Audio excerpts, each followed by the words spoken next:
ท่านผู้ฟังกำลังรับฟังรายการพระไตรปิฎกลอยฟ้ามีเสนอท่านผู้ฟังทุกวันพุธตั้งแต่เวลา 18:20 นาทีถึง 19 นาฬิกา ดำเนินรายการโดยกระผมพันเอกธนัทเดชะมีอาจารย์สรภาเดชะเป็นผู้ร่วมรายการวันนี้เราได้นำสังคีติสูตรหมวดที่ 8 มาศึกษากันสำหรับหมวดที่ 8 นั้นหรือหมวด 8 นั้นเป็นอย่างไรก็ขอเชิญอาจารย์สรภาได้นำสังคีติหมวด 8 มาศึกษาสวัสดีค่ะท่านผู้ฟังทุกท่านสังคีติหมวด 8 ว่าด้วยสังคีติหมวด 8 ดูก่อนท่านผู้มีอายุทั้งหลายทำทั้งหลาย8เหล่านี้แลอันพระผู้มีพระภาคผู้ทรงรู้ทรงเห็นเป็นพระอรหันตสัมมาสัมพุทธเจ้าพระองค์นั้นตรัสไว้โดยชอบมีอยู่แลพวกเราทั้งหมดพึงสังคายนาไม่พึงโต้แย้งกันในธรรมนั้นเพื่อประโยชน์เพื่อเกื้อกูลเพื่อความสุขแก่เทวดาและมนุษย์ทั้งหลาย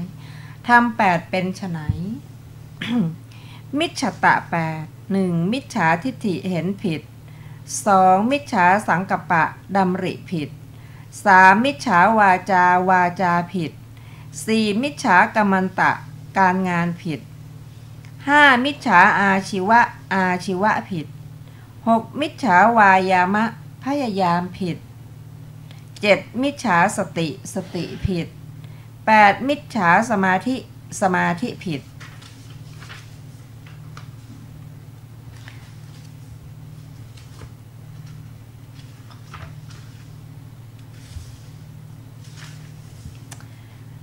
ซึ่งมีอัตถกถานะคะว่าด้วยธรรมหมวด 8 พระเถระครั้นแสดงสามัคคีรสด้วยสามารถแห่งหมวด 7 ด้วยประการชนี้แล้วบัดนี้เพื่อจะแสดงสามัคคีรสด้วยสามารถแห่งหมวด 8 จึงเริ่มปรารภพระธรรมเทศนาต่อไปอีกบรรดาบทเหล่านั้นบทว่ามิจฉัตตาคือไม่แน่นอนได้แก่มีสภาพที่ผิดบทว่า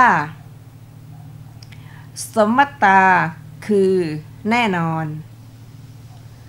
ได้แก่มีสภาพที่ถูกโดยชอบบทว่ากุสีตะวัตถุนิได้แก่ เรื่องคือที่พึ่งของคนเกียจคร้านคือของคนขี้เกียจอธิบายว่าเหตุของความเกียจคร้านหลายบทว่ากัมมังกัตตพัง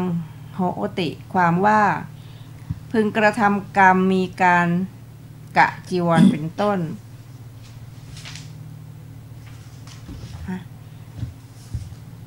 ต่อไปนะฮะสัมมัตตะ8 1. สัมมาทิฏฐิเห็นชอบ 2. สัมมาสังกัปปะดำริชอบ 3. สัมมาวาจาชอบ 4. สัมมากัมมันตะการงานชอบ 5. สัมมาอาชีวะอาชีพชอบ 6. สัมมาวายามะพยายามชอบ 7. สัมมาสติชอบ 8. สัมมาสมาธิชอบ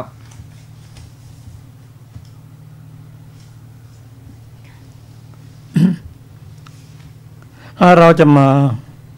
เริ่มศึกษากันถึงมิจฉัตตะ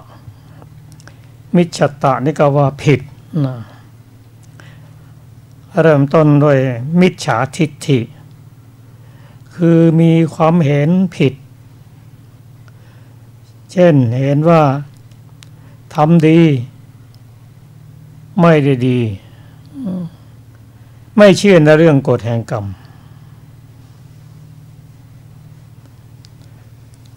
เป็นผู้ที่เห็นว่าอะไรทำอะไรเกิดขึ้นก็ได้โดยไม่มีเหตุไม่มีผลเกิดขึ้นเองหรือว่าอยู่เฉยๆกิเลสมันก็ค่อยๆหมดไปเองนี่เป็นความเห็นผิด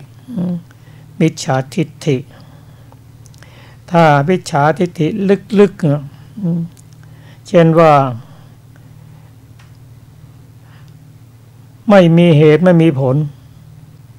ถ้าจะเกิดก็เกิดขึ้นเองถ้าจะหมดเองเกิดเป็นมิจฉาทิฏฐิต้องอยู่ในวัฏฏะไม่รู้จักจบจักสิ้น แต่สำหรับความเห็นที่เรียกว่าความเห็นเรียกว่าสามัญทิฏฐิ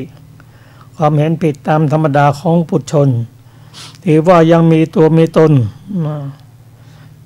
ก็ถือว่าเป็นความเห็นที่ยังไม่ถูกตรง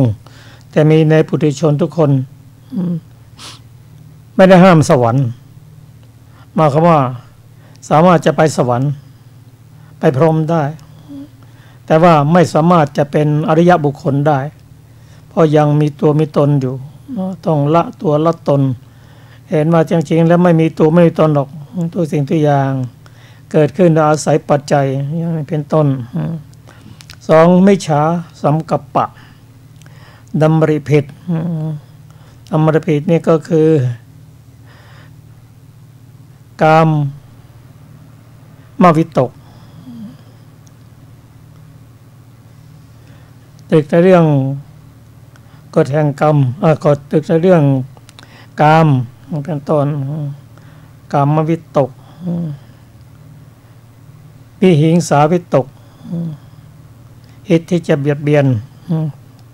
โทสาวิตกก็ยังเป็นการดำริที่ผิดดำริที่ถูกคืออะไรดำริก็คือคิดที่จะออกจากกามดำริที่จะออกจากกามเช่นออกบวชเป็นต้นดำริที่จะออกจาก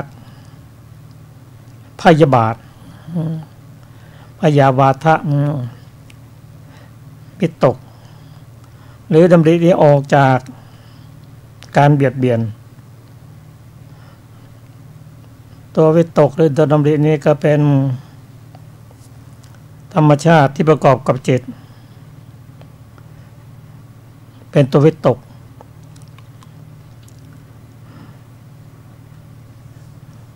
ก็เป็นตัวเจตสิกที่เป็นตัวเจตสิกที่ประกอบกับปัญญา13อันได้แก่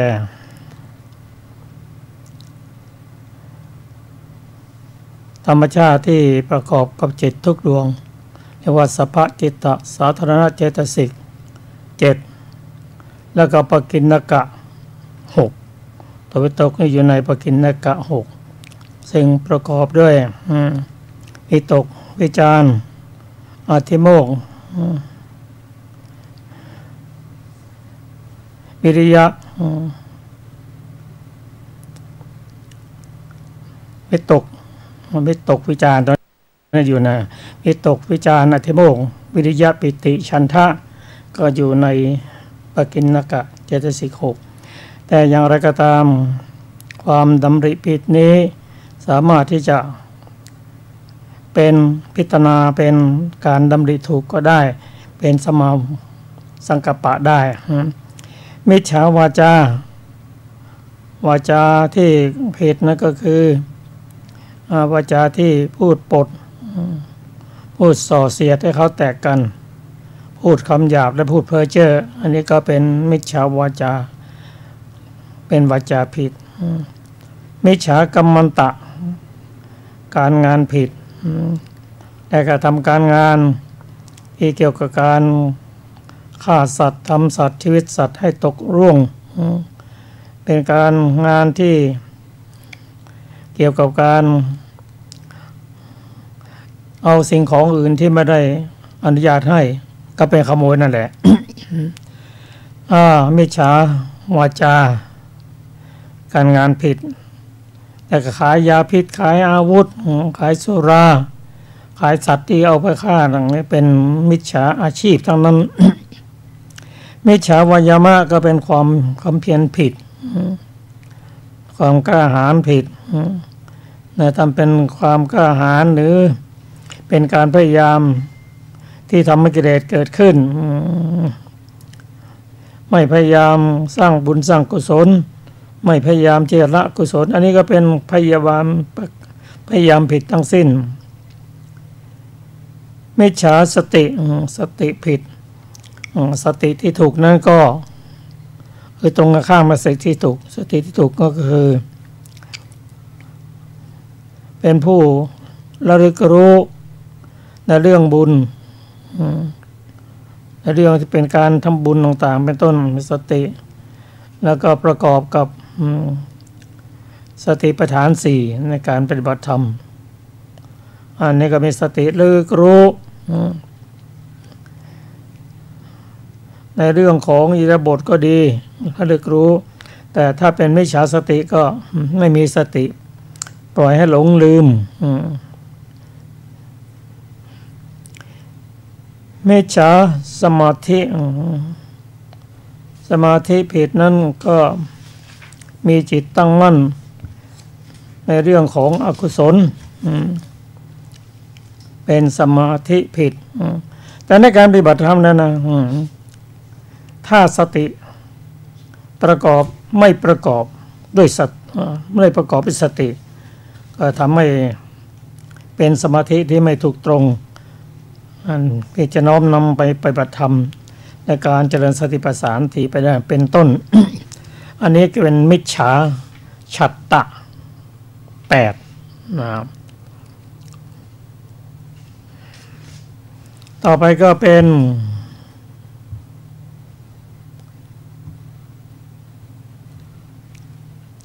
สัมมตะ8ก็ตรงกันข้ามกับมิจฉาตะนั่นเองสัมมาทิฏฐิสัมมาสังกัปปะสัมมาวาจาสัมมากัมมันตะสัมมาอาชีวะสัมมาวายามะสัมมาสติสัมมาสมาธิ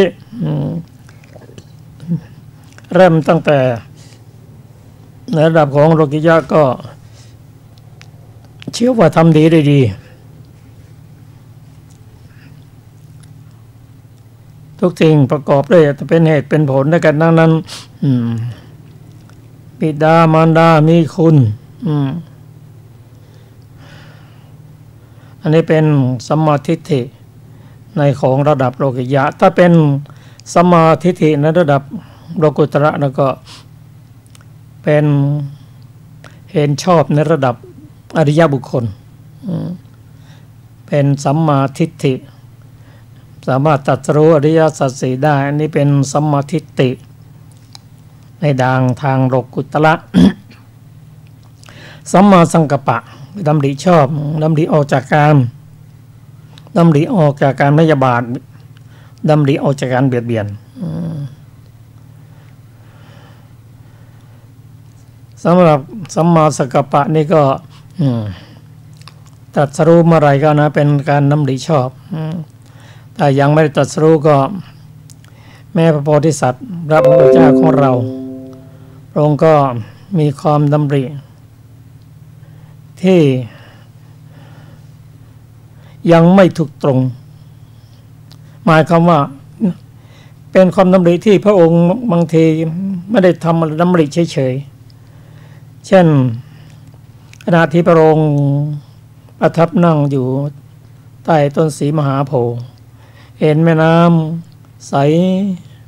น่าดูน่าชมน่าใครแค่นี้ก็เป็นกามแหละเห็นสัตว์ต่างๆกำลังทะเลาะกันกัดกันไล่กันทำร้ายซึ่งกันและกันก็เป็นการดำริเรียกว่าพยาบาทวิตกซึ่งพระองค์ไม่ได้ทำเองหรอกแต่เห็นเท่านั้นนะก็จึงเป็นวิตกที่ละเอียดอ่อนมากมาทั้งโลกเราก็เห็นที่เห็นชัดก็คือตำรวจจับวงการพนันจับหมดทั้งคนเล่นไม่เล่นก็จับหมดผมไม่ได้เล่นนะดูเชียร์คนดูก็เอาผิดหมดอย่างนี้เป็นต้นสัมมาวาจาอันนี้ก็เป็นสิ่งที่ละเอียดอ่อนมากเช่นไม่พูดปด พูดอย่างไหนก็ทำอย่างนั้นทำอย่างไหนก็พูดอย่างนั้น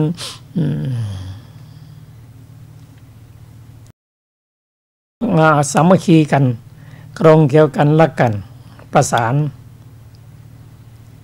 ให้อยู่ร่วมกัน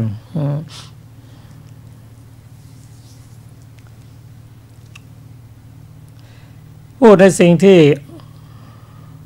ฟังแล้วรื่นหูไม่พูดคำหยาบพูดภาษาชาวเมืองฟังแล้วก็อยากจะฟังอีก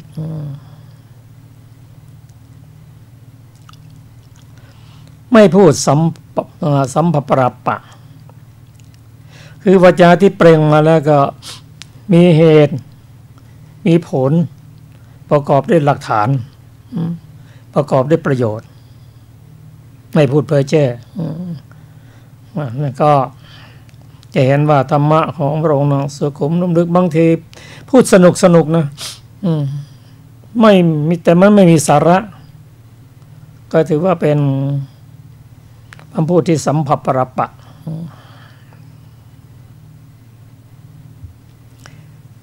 ประการที่สี่นี่สัมมากัมมันตะ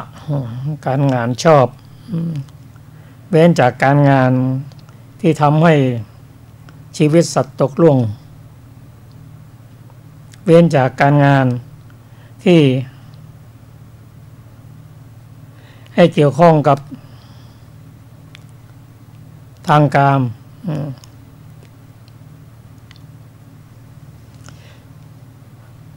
เป็นอาชีพที่ไม่เกี่ยวข้องกับการค้าขายที่เป็นอันตรายต่อชีวิตเช่นขายสิ่งเสพติดขายอาวุธอย่างนี้เป็นต้นก็สัมมาอาชีวะนั้น ก็สามารถที่จะเปลี่ยนจากมิจฉาที่ว่าเป็นสัมมาอาชีวะอย่างที่ว่านั่นน่ะเปลี่ยนได้ทั้งนั้นประการที่6สัมมาวายามะพยายามชอบในระดับของโลกุตตรมรรคก็มีความยิบาลชอบก็คือป้องกันกิเลสไม่ให้มันเกิดขึ้นถ้ากิเลสเกิดขึ้นแล้วก็พยายามกำจัดออกไปบุญกุศลใดๆไม่ได้ทำให้มีขึ้นก็ทำให้เกิดให้มีขึ้นรักษาบุญกุศลที่มีแล้วให้เจริญรุ่งเรืองยิ่งขึ้น สัมมาสติเป็นการระลึกชอบเป็นการระลึกในสิ่งที่เป็นบุญเป็นกุศลสตินั้นถ้าเป็นสัมมาสติก็จะเป็นบุญเป็นกุศลอย่างเดียว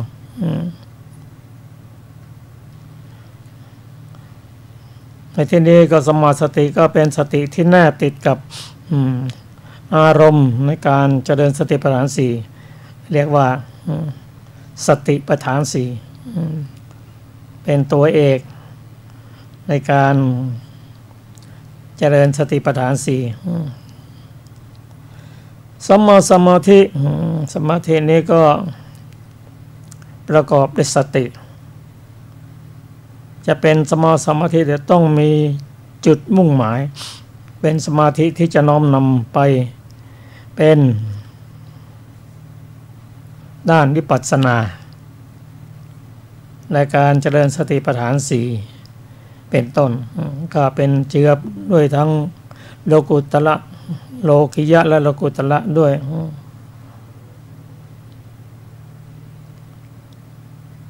ถึง342ได้ยัง ต่อไปนะคะทักขิณายบุคคล 8.1 ท่านที่เป็นพระโสดาบัน 2. ท่านที่ปฏิบัติเพื่อทำโสดาปัตติผลให้แจ้ง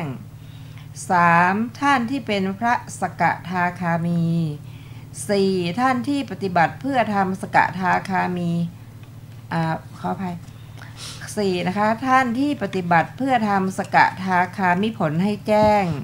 5. ท่านที่เป็นพระอนาคามี 6. ท่านที่ปฏิบัติเพื่อทำอนาคามิผลให้แจ้ง 7. ท่านที่เป็นพระอรหันต์ 8. ท่านที่ปฏิบัติเพื่อทำอรหัตผลให้แจ้งครับ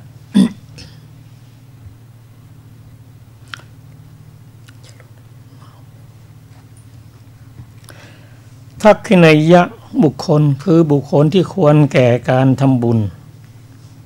ควรแก่การรับไทยธรรม ที่นี่มีอยู่8ด้วยกัน พระองค์ตรัสถึงเรื่องทักขินัยยะบุคคล8คือตรัสในเรื่องทั้งให้ผลก่อนในอรรถะก่อนนำมาเป็นธรรมะที่เป็นพระโสดาบันนั้นเป็นผลท่านที่ปฏิบัติเพื่อทำโสดาปัตติผลให้แจ้งนั้นเป็นธรรมเป็นเหตุก็ถือว่าเป็นบุคคลที่ควรแก่การทำบุญละ3ท่านที่เป็นพระสกทาคามีอันนี้ก็เป็นผล4ท่านที่ปฏิบัติเพื่อทำกสกทาคามีผลให้แจ้งอันนี้ก็เป็นธรรมเป็นเหตุ5ท่านที่เป็นพระอนาคามีนี่เป็นผล6ท่านที่เป็นที่ปฏิบัติเพื่อทำอนาคามีผลให้แจ้งอันนี้เป็นเหตุ7ท่านที่เป็นพระอรหันต์อันนี้ก็เป็นผล8ท่านที่ปฏิบัติเพื่อทำอรหัตตผลให้แจ้งอันนี้เป็นเหตุธรรมของพระพุทธเจ้านะเป็นเหตุเป็นผลถ้าเป็นเหตุเป็นผลที่ดีเป็นบุญกุศลก็ควรแก่การรับของบูชา เพราะอะไรเพราะท่านที่เป็นพระโสดาบันนั้นท่านทำกิเลสทำสังโยชน์3ให้หมดไปละได้แก่อะไรอย่างสักยทิฏฐิศีลพรตวิจิกิจฉาแล้วท่านทำศีล5ให้บริบูรณ์แล้วเป็นผู้ควรแก่ของบูชาอย่างยิ่งอันนี้เป็นผลนะส่วนขณะที่ท่านปฏิบัตินั้นเพื่อทำให้โสดาบันให้แจ้งพยายามละทิฏฐิละสัมมันทิฏฐิละสัมมันทิฏฐิพยายามละตัวละตนปฏิบัติเป็นศีลพรตที่ถูกต้องตามพระธรรมคำสอนหมดความสงสัยแล้วกำลังจะกำจัดความสงสัยแล้วท่านกำลังสร้างกำลังจะทำเหตุเพื่อให้ได้เป็นพระโสดาบันทำบุญในทางขณะนั้นก็ควรแก่ของที่ควรบูชา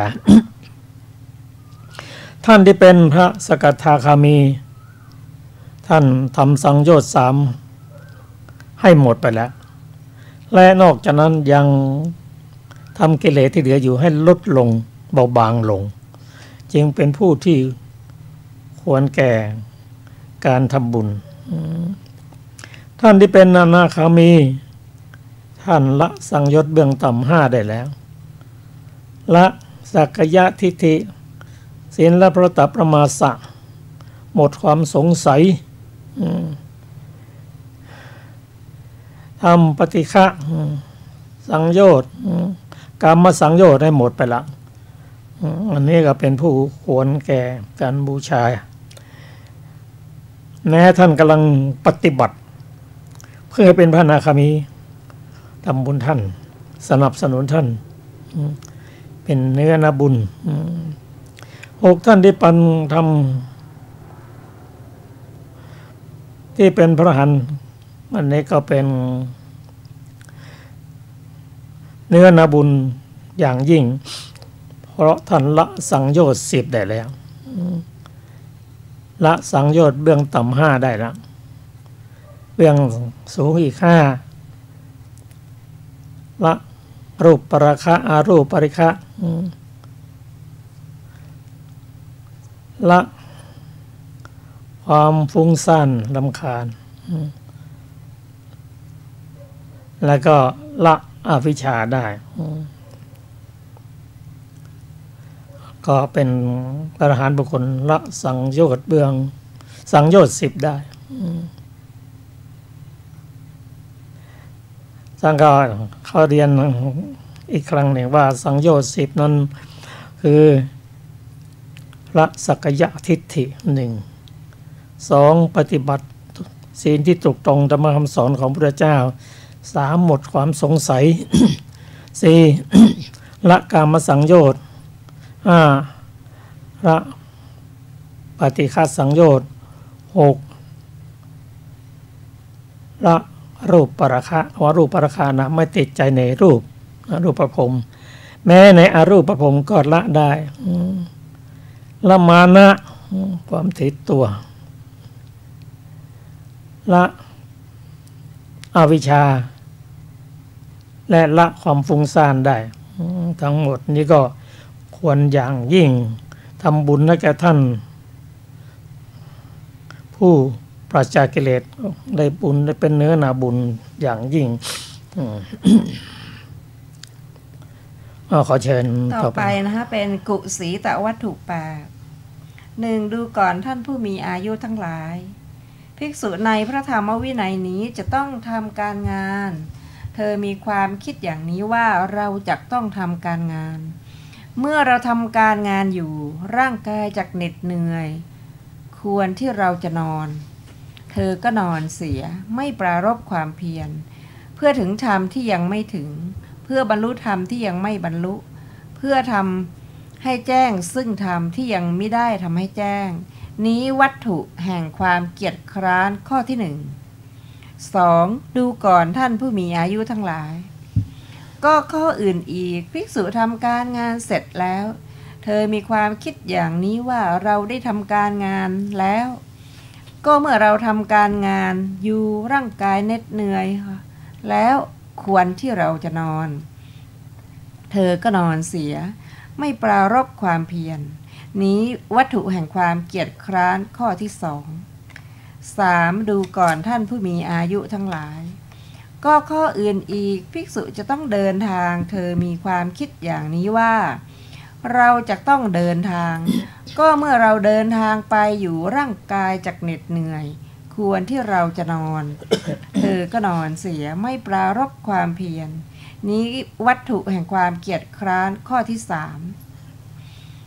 4 ดูก่อนท่านผู้มีอายุทั้งหลายก็ข้ออื่นอีกภิกษุเดินทางไปถึงแล้วเธอมีความคิดอย่างนี้ว่าเราเดินทางถึงแล้วก็เมื่อเราเดินทางอยู่ร่างกายเหน็ดเหนื่อยควรที่เราจะนอนเธอก็นอนเสียไม่ปรารภความเพียรนี้วัตถุแห่งความเกียจคร้านข้อที่4 ดูก่อนท่านผู้มีอายุทั้งหลายก็ข้ออื่นอีกภิกษุเที่ยวบิณฑบาตไปยังบ้านหรือนิคมไม่ได้ความบริบูรณ์แห่งโภชนะที่เศร้าหมองหรือประณีตเพียงพอแก่ความต้องการเธอมีความคิดอย่างนี้ว่าเราเที่ยวบิณฑบาตไปยังบ้านหรือนิคมไม่ได้ความบริบูรณ์แห่งโภชนะที่เศร้าหมองหรือประณีตเพียงพอแก่ความต้องการร่างกายของเราเหน็ดเหนื่อยไม่ควรแก่การงานเราควรที่เราจะนอนเธอก็นอนเสียไม่ปรารภความเพียรนี้วัตถุแห่งความเกียจคร้านข้อที่6 ดูก่อนท่านผู้มีอายุทั้งหลายก็ข้ออื่นอีกภิกษุเที่ยวบิณฑบาตไปยังบ้านหรือนิคมได้ความบริบูรณ์แห่งโภชนะที่เศร้าหมองหรือประณีตเพียงพอแก่ความต้องการแล้วเธอมีความคิดอย่างนี้ว่าเราเที่ยวบิณฑบาตไปยังบ้านหรือนิคมได้ความบริบูรณ์แห่งโภชนะที่เศร้าหมองหรือประณีตเพียงพอแก่ความต้องการแล้วร่างกายของเราเหน็ดเหนื่อยไม่ควรแก่การงานเหมือนถั่วราชมาศที่ชุ่มน้ำควรที่เราจะนอนเธอก็นอนเสียไม่ปรารภความเพียรนี้วัตถุแห่งความเกียจคร้านข้อที่6 ดูก่อนท่านผู้มีอายุทั้งหลายก็ข้ออื่นอีกมีอาพาธเพียงเล็กน้อยเกิดขึ้นแก่ภิกษุเธอมีความคิดอย่างนี้ว่าอาพาธเล็กน้อยเกิดขึ้นแก่เราแล้วสมควรที่เราจะนอนเธอก็นอนเสียไม่ปรารภความเพียรวัตถุแห่งความเกียจคร้านข้อที่8 ดูก่อนท่านผู้มีอายุทั้งหลายอีกข้อหนึ่งภิกษุหายจากความเป็นไข้ได้ไม่นานเธอมีความคิดอย่างนี้ว่า เราหายจากไข้หายจากความเป็นไข้ไม่นานร่างกายของเรายังทุรพลยังไม่ควรแก่การงานควรที่เราจะนอนเธอก็นอนเสียไม่ปรารภความเพียรเพื่อถึงธรรมที่ยังไม่ถึงเพื่อบรรลุธรรมที่ยังไม่บรรลุเพื่อทำให้แจ้งซึ่งธรรมที่ควรทำให้แจ้งนี้วัตถุแห่งความเกียจคร้านข้อที่8อ่านต่อข้อ344อารัมภวัตถุ8 1ดูก่อนท่านผู้มีอายุทั้งหลายภิกษุในพระธรรมวินัยนี้จะต้องทำการงานเธอมีความคิดอย่างนี้ว่าเราจะต้องทำการงานเมื่อเราทำการงานอยู่เราไม่สะดวกที่จะมนสิการคำสอนของพระพุทธเจ้าทั้งหลายได้เราจะปรารภความเพียรเพื่อถึงธรรมที่ยังไม่ถึงเพื่อบรรลุธรรมที่ยังไม่บรรลุเพื่อทำให้แจ้งซึ่งธรรมที่ยังไม่ได้ทำให้แจ้งนี้วัตถุแห่งการปรารภความเพียรข้อที่1 2ดูก่อนท่านผู้มีอายุทั้งหลายข้ออื่นอีกภิกษุทำการงานสำเร็จแล้วเธอมีความคิดอย่างนี้ว่าเราทำการงานเสร็จแล้วก็เมื่อเราทำการงานอยู่ไม่สามารถเพื่อมนสิการคำสอนของพระพุทธเจ้าทั้งหลายได้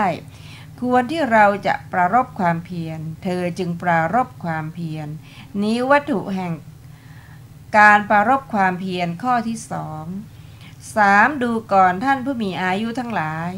ข้ออื่นอีกภิกษุจะต้องเดินทางเธอมีความคิดอย่างนี้ว่าเราจะต้องเดินทางก็เมื่อเราเดินทางไปอยู่ไม่สะดวกที่จะมนสิการคำสอนของพระพุทธเจ้าทั้งหลายควรที่เราจะปรารภความเพียรเธอก็ปรารภความเพียรนี้วัตถุแห่งการปรารภความเพียรข้อที่4ดูก่อนท่านผู้มีอายุทั้งหลายข้ออื่นอีกภิกษุเดินทางไปถึงแล้วเธอมีความคิดอย่างนี้ว่าเราเดินทางถึงแล้วก็เมื่อเราเดินทางอยู่ไม่สามารถมนสิการคำสอนของพระพุทธเจ้าทั้งหลายได้ควรที่เราจะปรารภความเพียรเธอจึงปรารภความเพียรนี้วัตถุแห่งการปรารภความเพียรข้อที่4ดูก่อนท่านผู้มีอายุทั้งหลายข้ออื่นอีกภิกษุเที่ยวบิณฑบาตไปยังบ้านหรือนิคมไม่ได้ความบริบูรณ์แห่งโภชนะที่เศร้าหมองหรือประณีตเพียงพอแก่ความต้องการเธอมีความคิดอย่างนี้ว่าเราเที่ยวบิณฑบาตไปยังบ้านหรือนิคมไม่ได้ความบริบูรณ์แห่งโภชนะที่เศร้าหมองหรือประณีตเพียงพอแก่ความต้องการร่างกายของเราเบาควรแก่การงานควรที่เราจะปรารภความเพียรเธอจึงปรารภความเพียรนี้เป็นวัตถุแห่งการปรารภความเพียรข้อที่6ดูก่อนท่านผู้มีอายุทั้งหลายข้ออื่นอีกภิกษุเที่ยวบิณฑบาตไปยังบ้านหรือนิคมได้ความบริบูรณ์แห่งโภชนะที่เศร้าหมองหรือประณีตเพียงพอแก่ความต้องการเธอมีความคิดอย่างนี้ว่าเราเที่ยวบิณฑบาตไปยังบ้านหรือนิคมได้ความบริบูรณ์แห่งโภชนะที่เศร้าหมองหรือประณีตเพียงพอแก่ความต้องการร่างกายของเรานั้นมีกำลังควรแก่การงานควรที่เราจะปรารภความเพียรเธอจึงปรารภความเพียรนี้วัตถุแห่งการปรารภความเพียรข้อที่7ดูก่อนท่านผู้มีอายุทั้งหลายข้ออื่นอีกอาพาธเพียงเล็กน้อยเกิดขึ้นแก่ภิกษุเธอมีความคิดอย่างนี้ว่าอาพาธเล็กน้อยนี้เกิดขึ้นแก่เราแล้วการอาพาธของเราจะพึงเจริญขึ้นนี้เป็นฐานะที่จะมีได้ควรที่เราจะปรารภความเพียรเธอจึงปรารภความเพียรนี้วัตถุแห่งการปรารภความเพียรข้อที่8ดูก่อนท่านผู้มีอายุทั้งหลายอีกข้อหนึ่งภิกษุหายจากไข้หายจากความเป็นไข้แล้วไม่นานเธอมีความคิดอย่างนี้ว่าเราหายจากไข้แล้วหายจากไข้ไม่นานการที่อาพาธของเราจะพึงกำเริบนี้เป็นฐานะที่จะมีได้ควรที่เราจะปรารภความเพียรเพื่อถึงธรรมที่ยังไม่ถึงเพื่อบรรลุธรรมที่ยังไม่บรรลุ เพื่อทำให้แจ้งซึ่งธรรมที่ยังไม่ได้กระทำให้แจ้งนี้วัตถุแห่งความปรารภความเพียรข้อที่8ท่านผู้ฟังที่เคารพครับ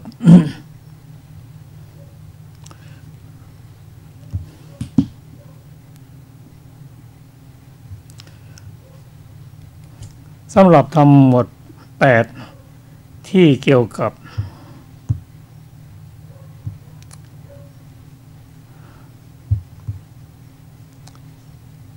ที่เรียกว่ากุสิตะ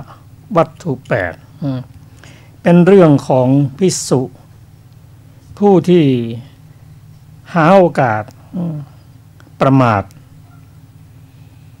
ในการที่จะทำที่ยังไม่แจ้งให้แจ้งมัวประมาทเป็นห่วงสุขภาพเป็นห่วงกำลังไม่สะดวกก็หาเรื่องพักผ่อนในด้านการเดินการบิณฑบาตการเจ็บไข้ได้ป่วยเป็นผู้ประมาทโดยเฉพาะเกี่ยวกับการนอนซึ่งภิกษุในธรรมในนี้บางหลายรูปท่านไม่เคยหลังแตะพื้นเลยท่านได้ปฏิบัติด้วยความเพียรเพื่อที่จะทำมรรคผลที่ยังไม่แจ้งให้แจ้งก็เรื่องความประมาท นั่นก็จะต้องเปลี่ยนแนวความคิดว่าทำยังไงอย่างอื่นไม่สำคัญงานหลักคือพิจารณาธรรมของพระองค์กับทำมรรคผลที่ยังไม่แจ้งให้แจ้งแม้จะสิ้นชีวิตไปก็ยอมเนี่ยพระสงฆ์ในธรรมวินัยยังยอมสละชีวิตเพื่อปฏิบัติธรรมถ้าเราทำได้อย่างนี้ก็จะเห็นว่าพระภิกษุสงฆ์ผู้เป็นอริยบุคคลนั้นท่านปฏิบัติไม่เห็นแก่หลับแก่นอน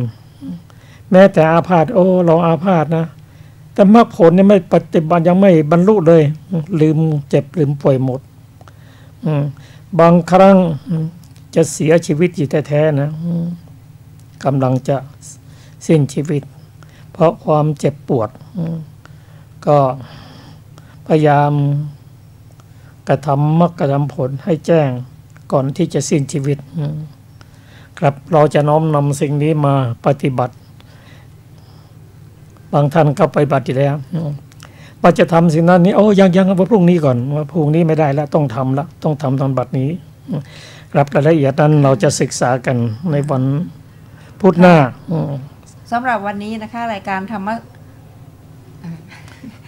รายการพระไตรปิฎกลอยฟ้านะคะก็หมดเวลาลงเพียงแค่นี้นะคะเราขอบคุณท่านผู้ฟังทุกท่านนะคะที่ติดตามฟังและชมนะคะพบกันในวันพุธหน้าค่ะสำหรับวันนี้สวัสดีค่ะสวัสดีครับ